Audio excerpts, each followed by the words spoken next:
ಎಲ್ರಿಗೂ ನಮಸ್ಕಾರ. ಇನ್ನೇನು ಕೇಂದ್ರೀಯ ಶಿಕ್ಷಕರ ಅರ್ಹತಾ ಪರೀಕ್ಷೆ 3 ದಿನ ಉಳಿತು. ಅಂದರೆ 14 ಡಿಸೆಂಬರ್ 2024ರಂದು ಈ ಕೇಂದ್ರೀಯ ಶಿಕ್ಷಕರ ಅರ್ಹತಾ ಪರೀಕ್ಷೆ ನಡೀತಾ ಇದೆ.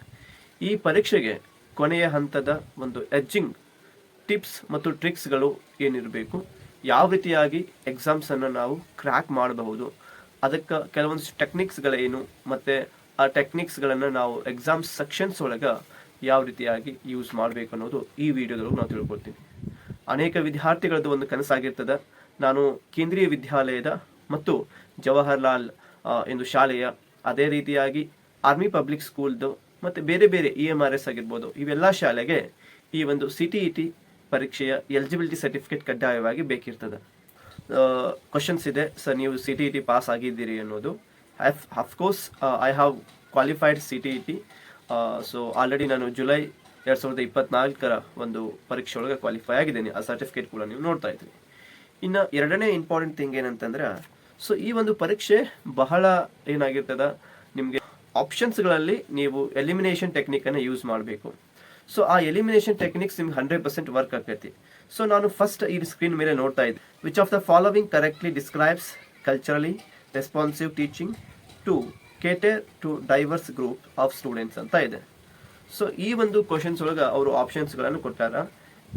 ಇಂಟೆನ್ಷನಲ್, ಅಡಾಪ್ಟಿವ್, ಡಿಫ್ರೆನ್ಶಿಯೇಟೆಡ್, ಸ್ಟ್ಯಾಂಡರ್ಡೈಸ್ಡ್ ಅಂತ. ಇಲ್ಲಿ ನಾವು ನೆಗೆಟಿವ್ ವರ್ಡ್ ಅನ್ನು ನಾವು ಡಿಫ್ರೆನ್ಶಿಯೇಟೆಡ್ ಅನ್ನು ನೋಡ್ತಾ ಇದ್ದೀವಿ. ನಾವು ಆಪ್ಷನ್ 3 ಅನ್ನೋದು, ದಟ್ ಈಸ್ ಡಿಫ್ರೆನ್ಶಿಯೇಟೆಡ್ ಅನ್ನೋದು ಈ ಒಂದು ಕ್ವಶನ್ಸ್ಗೆ ಉತ್ತರ ಸರಿ ಅನ್ಸಂಗಿಲ್ಲ.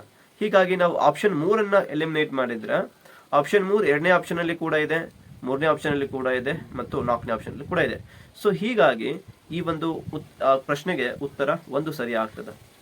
ಇನ್ನು ಎರಡನೇ ಇಂಪಾರ್ಟೆಂಟ್ ದಟ್ ಈಸ್ ಟೆಕ್ನಿಕ್ ಏನಂತಂದ್ರೆ, ನೀವು ಏನನ್ನ ಈಗ ಆಲ್ರೆಡಿ ರೀಡ್ ಮಾಡಿರ್ತೀರೋ ಅದನ್ನ ನೀವೇನ್ ಮಾಡಬೇಕು, ಇನ್ನೊಂದ್ಸಲ ರಿವಿಷನ್ ಮಾಡಬೇಕು.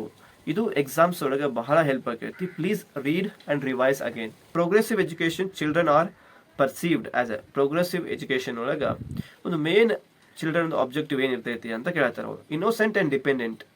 ಪ್ರೋಗ್ರೆಸಿವ್ ಎಜುಕೇಶನ್ ಒಳಗೆ ಮಕ್ಕಳನ್ನ ನಾವು ನಮ್ಮ ಮೇಲೆ ಡಿಪೆಂಡೆಂಟ್ ಅನ್ನು ಮಾಡಬಾರ್ದು. ಓಕೆ, ಸೊ ಹೀಗಾಗಿ ಇದು ಆಪ್ಷನ್ 1 ತಪ್ಪಾಗ್ತೈತಿ. So complaint and capable of only consuming knowledge. Only consuming knowledge, look at that word only. Only ಅನ್ನೋದು ನೆಗೆಟಿವ್ ಮೀನಿಂಗ್ ಅನ್ನ ಕೊಡ್ತೈತಿ. ಸೊ ಆ ವರ್ಡ್ ಅದನ್ನು ನಾವು ಎಲಿಮಿನೇಟ್ ಮಾಡ್ತೀವಿ.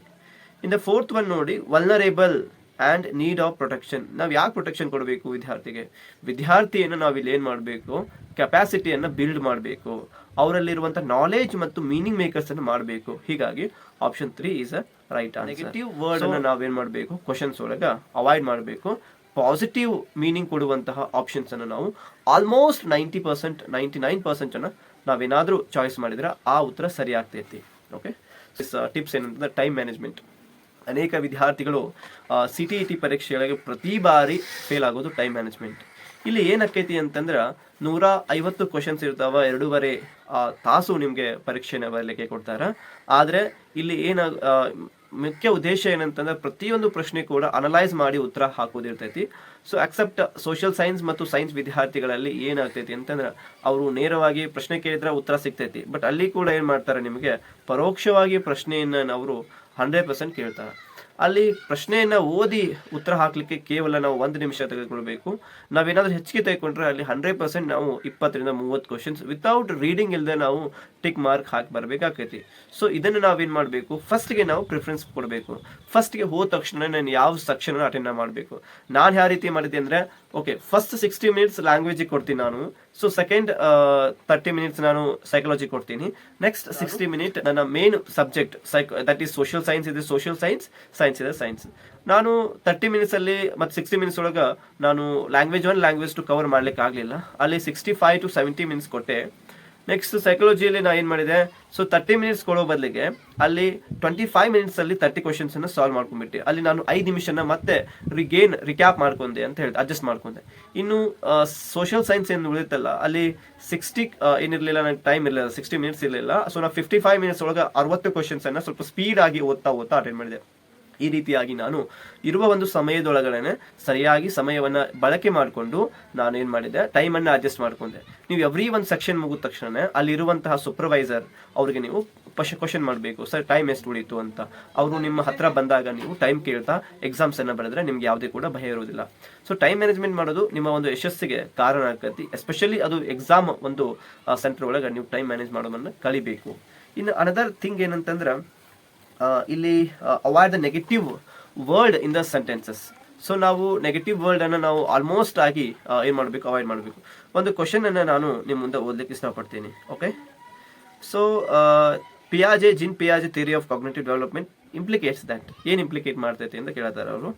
Behaviour should be conditioned using a rewards and punishment. ಇದು ನೋಡ್ರಿ, behaviour ಹೆಂಗಿರಬೇಕು, ಕಂಡೀಷನ್ ಆಗಿರಬೇಕು. ಸೊ ಇದು ನೆಗೆಟಿವ್ ಮೀನಿಂಗ್ ಕೊಟ್ಟು. Concept should be taught sequence complex to simple.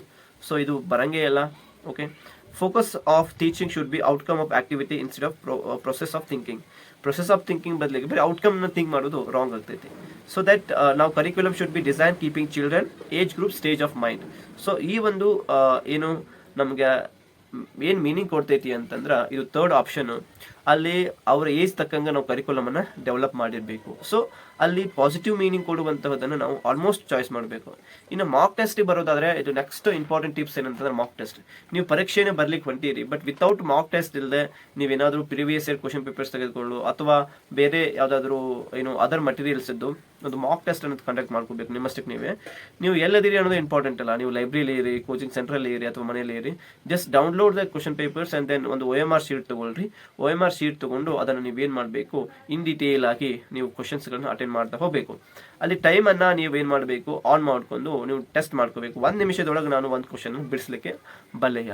ಹೀಗೆ 150 ನಿಮಿಷಗಳಿಗೆ 150 ಕ್ವಶನ್ಸ್ ಅನ್ನು ನೀವು ಬಿಡಿಸ್ಬೇಕಾಗ್ತೈತಿ. ಸೊ ಇದು ಬಹಳ ಇಂಪಾರ್ಟೆಂಟ್. ಇನ್ನು ಈ ಬಾರಿ ಎಕ್ಸಾಮ್ಸ್ ಟಫೇ ಇರ್ತೈತಿ. ಅಫ್ಕೋರ್ಸ್ ನಾ ಹೇಳ್ತೀನಿ, ಈಸಿ ಅಂತ್ರಿ ಬರಂಗಿಲ್ಲ. ಕ್ವಶನ್ಸ್ ಅನ್ನ ಓದಿದ ತಕ್ಷಣನೇ ನೀವು ಅರ್ಥ ಮಾಡ್ಕೊಳ್ಳುವಂತ ಕೆಪಾಸಿಟಿ ನಿಮ್ಗೆ ಬರಬೇಕು. ಒಂದು ಕ್ವಶನ್ಸ್ ಅನ್ನ ನೀವು 2-3 ಬಾರಿ ಓದ್ತೀನಿ ಅಂತಂದ್ರೆ ಎಲ್ಲಾ ಕ್ವಶನ್ಸ್ ಅನ್ನ ಅಟೆಂಡ್ ಮಾಡಕ್ ಆಗೋದಿಲ್ಲ. ಅದನ್ನು ನಾನು ನಿಮ್ಗೆ ಹೇಳಿಕ್ ಬಯಸ್ತೀನಿ. ಸೊ ಇಲ್ಲಿ ಇಂಪಾರ್ಟೆಂಟ್ ಏನಂತಂದ್ರೆ ನೀವು ಎಕ್ಸ್ಪೆರಿಮೆಂಟ್ ಅನ್ನ ಮಾಡಬೇಕು. ನೀವು ಈ ಬಾರಿ ಫೇಲ್ ಆದ್ರೂ ಪರವಾಗಿಲ್ಲ, ಆದ್ರೆ ಫೇಲ್ಯೂರ್ ಇಂದ ನೀವು ಕಲಿಬೇಕು. ಕಲಿತಾದ್ಮೇಲೆ ನೆಕ್ಸ್ಟ್ ಆ ಒಂದು ಫೇಲ್ಯೂರ್ ಅನ್ನ ನೀವು ಅಕ್ಸೆಪ್ಟ್ ಮಾಡ್ಕೋಬೇಕು. ಏನಾದ್ರೂ ಫೇಲ್ ಆದ್ರೆ ಅದನ್ನ ನೆಕ್ಸ್ಟ್ ಟೈಮ್ ರಿಪೀಟ್ ಮಾಡಬಾರ್ದು. ಆ ಫೇಲ್ ಇಟ್ ಮೀನ್ಸ್ ಯಾವ ಒಂದು ಪ್ರಾಬ್ಲಮ್ ಆಯ್ತಲ್ಲ, ಅದು ನೆಕ್ಸ್ಟ್ ಪ್ರಾಬ್ಲಮ್ ಅಟ್ ಮೀನ್ಸ್ ಅದನ್ನ ನೀವು ರಿಪೀಟ್ ಮಾಡಬಾರ್ದು. ರಿಪೀಟ್ ಮಾಡ್ದಂಗೆ ನೀವು ಮತ್ತೆ ಇಂಪ್ರೂವ್ ಮಾಡ್ಕೊಂಡು ಎಕ್ಸಾಮ್ಸ್ ಅನ್ನ ಅಟೆಂಡ್ ಮಾಡ್ರಿ.